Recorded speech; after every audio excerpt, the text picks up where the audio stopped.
Okay. A little news to share, everyone. After a lot of consideration, I've decided that this episode is worth doing, but I might regret it. Welcome to The Reference Desk, a show where we cover a wide variety of music that you might have missed and is well worth checking out. And when I say a wide variety, I mean it. We've done episodes on garage punk, Chinese funk fusion, avant-garde metal, noise art, and even doo-wop horror movie soundtracks. But one thing I think we've managed to avoid until now is deliberately bad music. Famed voice actor and now musician Jon Benjamin of Archer and Bob's Burgers has answered the question that absolutely nobody asked.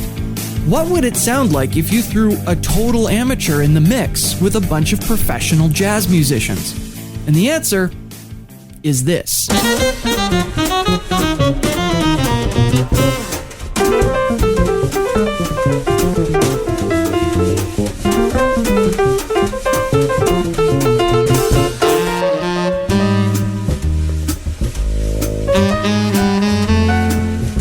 The title of this jazz monster piece is Well I Should Have, asterisk, with the asterisk being learned how to play the piano, because Jon does not know how to play the piano. He lacks any training, no musical theory, and absolutely no musical technical skill whatsoever.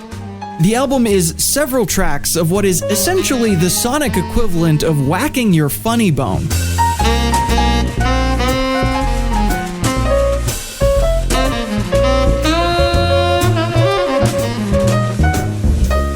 The pro musicians Jon brings into the album all sound great together, but when Jon comes in, it's jarring, it's disorienting, but at the same time, it makes you laugh.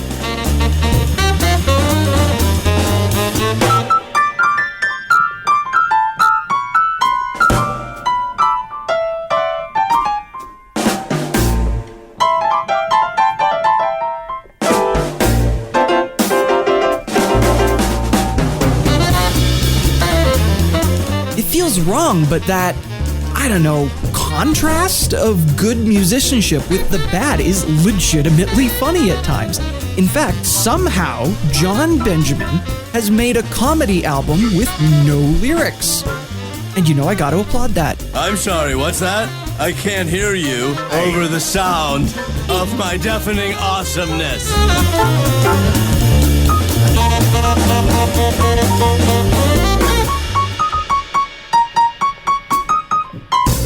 Four of the tracks on Well I Should Have are titled I Can't Play Piano, parts 1 through 4. These tracks, along with a cover of It Had to Be You, make up the meat of this album. On these tracks, Jon is accompanied by, as you can tell, actually skilled musicians, specifically Scott Kreitzer on saxophone, David Fink on bass, and Jonathan Peretz on drums. You have to hand it to these guys. It takes some kind of talent to work off of whatever it is Jon cooks up.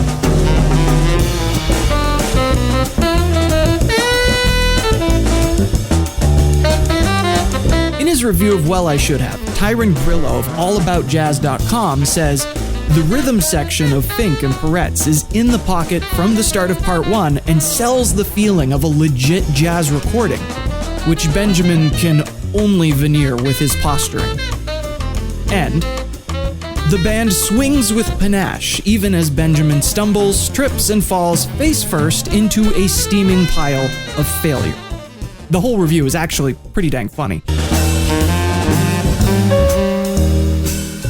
Jon, the jazz daredevil himself, said of his work, Well I Should Have is the culmination of hours, almost 3, of conception, with the goal to bring something in the tradition of the great vanguard jazz artists like Miles Davis, Roach, Mingus, Monk et al., close to pure spontaneity. Jazz is the ocean, and I am just one wave forming one curl, crashing once onto some remote beach somewhere in time, and that wave makes a small imperceptible change in the slope of the sand, upon which at some point in time a baby turtle will walk across, leaving his trail for just an instant before the tide washes it clean. That's a pretty cool analogy. More to the point, I do not play piano and I made this jazz album. Yeah, feel free to take away from that quote whatever you want.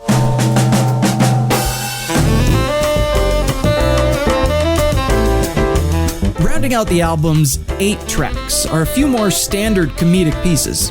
The first being an introduction that also features his Bob's Burgers co-star Kristen Schaal and Aziz Ansari. You are interested in selling your soul? Yes, I am. What state? New York? Zip code? 10003. I have an opening Thursday between 11 and 1. Oh, yeah, that'll work. Meet at the Crossroads. What do you want to sell your soul for, John? Well, I'm making an album where I play jazz piano, but I can't play jazz piano. Okay. And I want it to be great. You know, I just don't buy any soul. So wait, you won't... You know when you go to a farmer's market and you want to buy an avocado? Okay. You find the one that looks good, that when you squeeze it you get a good vibe, and you take that home. Right. But you don't buy all the avocados. I mean, I'm not a big avocado fan, so I don't even... But I guess I see what You you're... don't like avocados? Then there's the highly amusing Soft Jazzercise, which remains my favorite track on the album. Okay, let's get started. Slowly raise your right arm. Slower, slower, very, very slow. Much slower. Slow, slow. Like slow-mo, slow. Not past horizontal. Slow the movement down. Like a turtle, slow. Like an opiated panda, slow. Like a drowsy Frankenstein.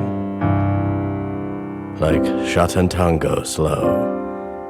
Not too high, or it could be misinterpreted as a Heil Hitler gesture. And finally, the last track of the album breaks the mold quite completely.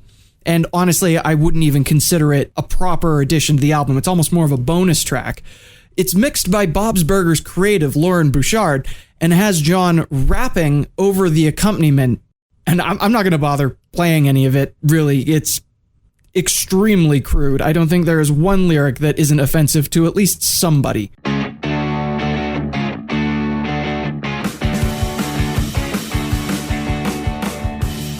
Jon has since put out another album of deliberately awful music titled The Soundtrack Collection. In this outing, he takes on the Moog synthesizer and absolutely slaughters 8 movie themes, including Axel F, Miami Vice, Dueling Banjos, and you guessed it, Our way to the danger zone. John. Hey, Right. Stop. What? What's up, Kenny? What's wrong? This really sucks. on the one hand, I think I've heard enough. On the other, I'm really curious to see where this could possibly go. If you really want to give these albums a listen, and they're good for at least one listen through. They're both available on Spotify. This has been another episode of The Reference Desk.